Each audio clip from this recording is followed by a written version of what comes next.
बंधन अवश्य निर्मित होता है,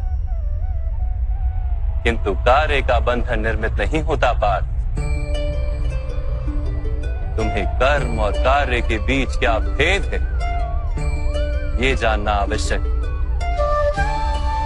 सभी कर्म कार्य, किंतु सभी कार्य कर्म नहीं। कर्म उस कार्य को कहते हैं जिसके साथ फल की आशा जुड़ी।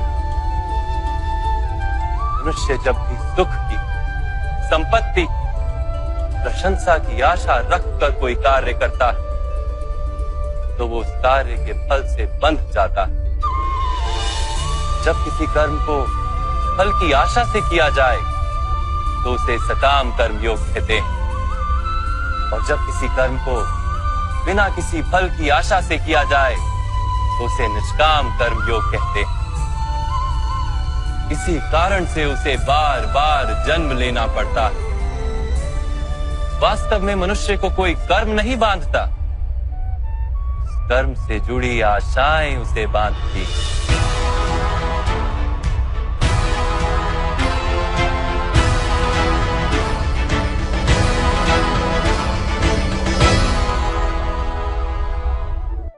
वास्तव में मनुष्य को कोई कर्म नहीं बांधता, उस कर्म से जुड़ी आशाएं उसे बांधती हैं।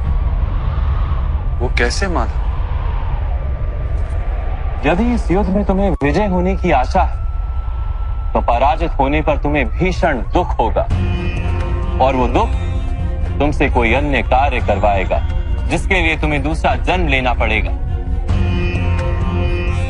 और यदि तुम विजयी हुए तो तुम्हारा अहंकार बढ़ेगा, और वो अहंकार तुम्हें विश्व विजय के लिए प्रेरित करेगा, तुमसे हत्याएं करवाएगा और उसका पाप तुम्हें बांधेगा। विचार करो, यदि तुम्हें इस युद्ध में ना विजय का मोह और ना पराजय का भय, तो इस युद्ध के अंत में तुम्हें सुख प्राप्त होगा या दुख प्राप्त होगा? ना सुख माधव, ना ही दुख। अर्थात तुम्हारा सुख, दुख, हताशा, निराशा, अहंकार युद्ध के कारण नहीं है। युद्ध के साथ तुमने जो आशाएं बांधी हुई हैं, उसके कारण है। क्या ये सत्य नहीं है पार्थ?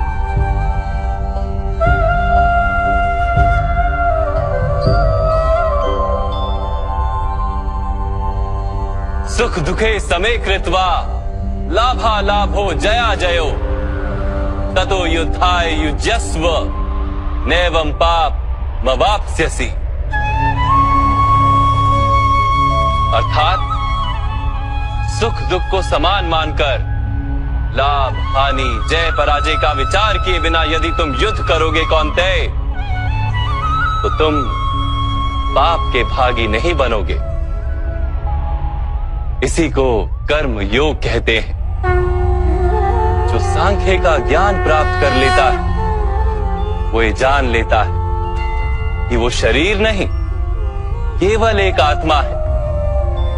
शरीर के भोग और अनुभव तो केवल मृत्यु तक है, अर्थात वास्तविक नहीं, केवल माया है। उसके लिए कर्मयोगी बनना सरल हो जाता है। परंतु माधव, यदि कार्य से बंधन निश्चित है तो क्या संसार का त्याग करके संन्यास लेना उचित नहीं? इसी विचार का परिणाम है कि आज ये युद्ध हो रहा है पार्थ।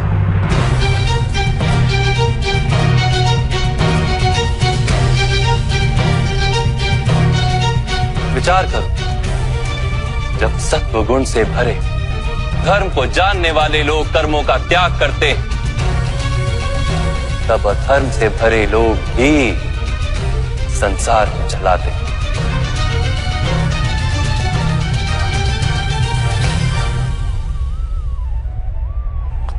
यदि महामहिम ने संसार का त्याग ना किया होता तो आज अधर्म इतना बढ़ता ही नहीं।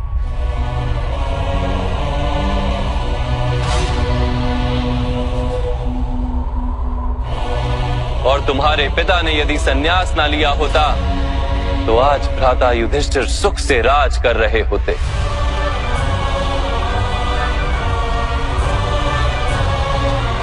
और अपनी प्रजा को न्याय और धर्म का ज्ञान दे रहे होते। किंतु दुखदायक बात तो यह है पार्थ कि सत्वगुण से भरे मनुष्य ही संसार को लाभ दे सकते हैं, किंतु वो ही संन्यास का विचार करते हैं। जैसे जल तो भाप बनकर उड़ जाता है और कीचड़ कीचड़ वहीं पड़ा रहता है, वैसे सत्वगुणी सज्जन लोग तो संसार का त्याग कर देते और तमस से भरे अधर्मी लोग संसार में कार्य करते हैं। इसी कारण से संसार में पाप और अधर्म बढ़ता है।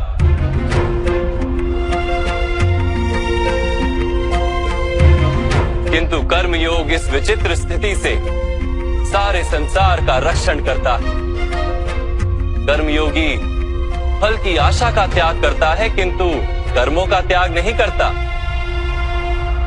वो इसी संसार में रहता है सन्यासी की भांति, सारे कार्य करता है किंतु उनमें लिप्त नहीं होता।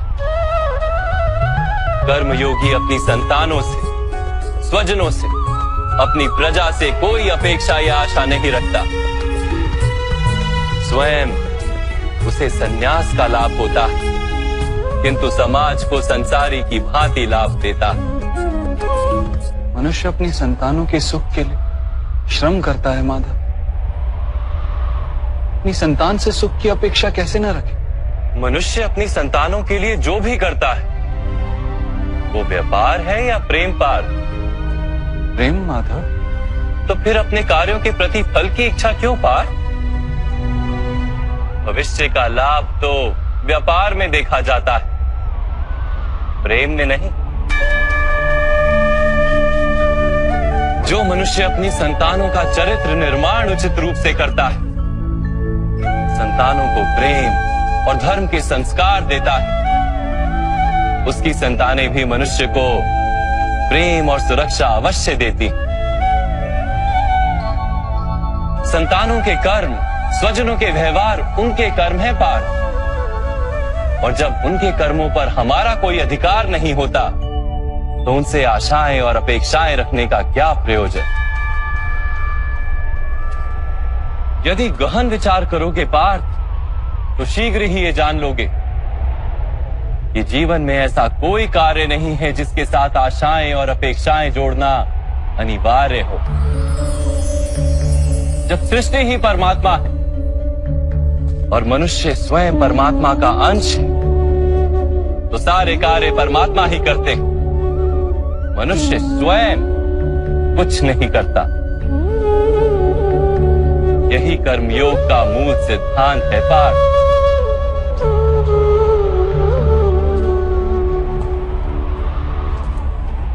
तुम्हें भी कर्मयोगी बनकर ये युद्ध करना आवश्यक है पार्थ। त्रिगुणिया विश्या वेदा निस्त्रिगुण्यो भवार्जुना निर्द्वंद्वो नित्य तत्वस्थो निर्योग क्षेम आत्मवान। 3 गुणों का त्याग करके निर्गुण बन जाओ पार्थ। इस द्वंद्व से मुक्त हो जाओ। सदा सत्व अर्थात परमात्मा में बुद्धि लगाकर कर्तव्य का वहन करते रहो। कुछ प्राप्त करने की इच्छा और कुछ प्राप्त किए हुए का रक्षण करने का विचार त्याग दो पार्थ, और अपनी आत्मा को स्वतंत्र कर।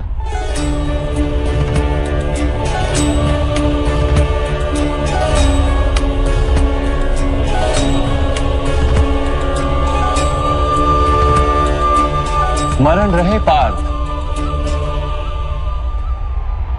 कर्मण्यवाधिकारस्ते मा फलेषु कदाचन मा कर्म फल हेतुर्भु मा ते संगोस्त्व कर्मणि। तुम्हारा अधिकार तो केवल कर्म करने का है, फल तो ईश्वर के हाथ में। इसलिए ना कर्म से भागना उचित है और ना ही कर्म के फल की आशा रखना उचित है।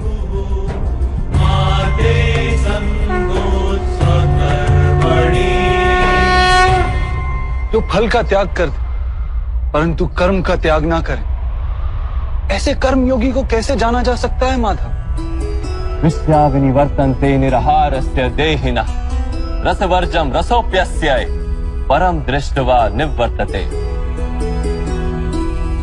सुनो पार्थ, जो स्वाद से छूटने के लिए भोजन का ही त्याग कर देता है, वास्तव में उसके मन से स्वाद की लालसा कभी जाती ही नहीं।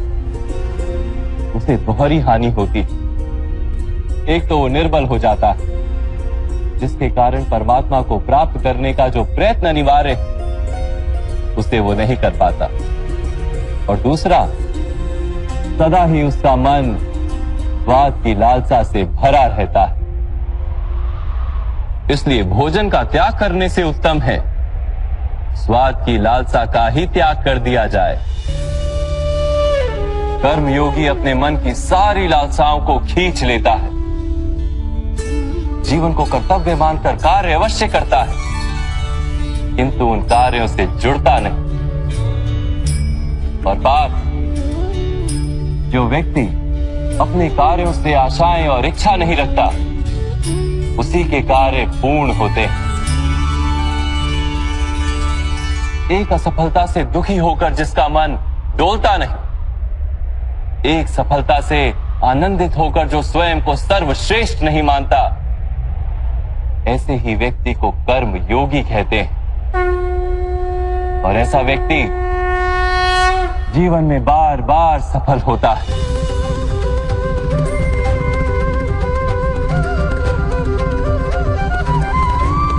ध्यायतो विषयान पुंसः संगस्तेषु पजायते संगात संजायते कामा कामात् क्रोधोऽभिजायते क्रोधात् भवति सम्मोहः सम्मोहात् स्मृति विभ्रमः स्मृति भ्रंशात् बुद्धिनाशो बुद्धिनाशात् प्रणश्यति।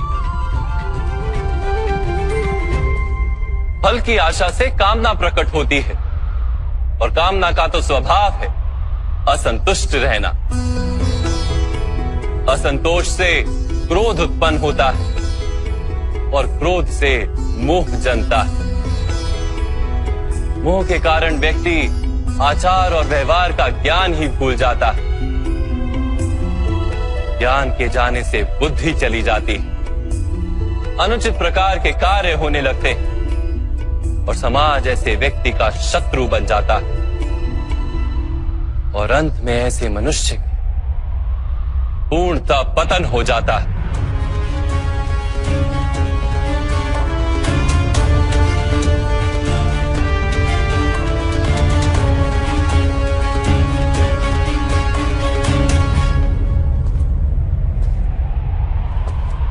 जैसे भ्राता दुर्योधन,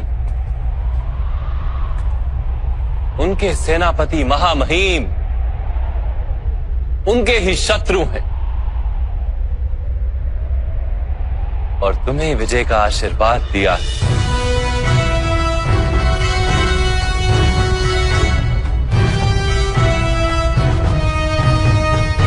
पार्थ, कर्मयोग ब्रह्म विद्या का दूसरा चरण है। परमात्मा में अपनी बुद्धि स्थिर करो, स्वयं को आत्मा जानो, मिथ्या बंधनों से मुक्त हो जाओ, और फल की आशा का त्याग करके केवल कर्म करते रहो।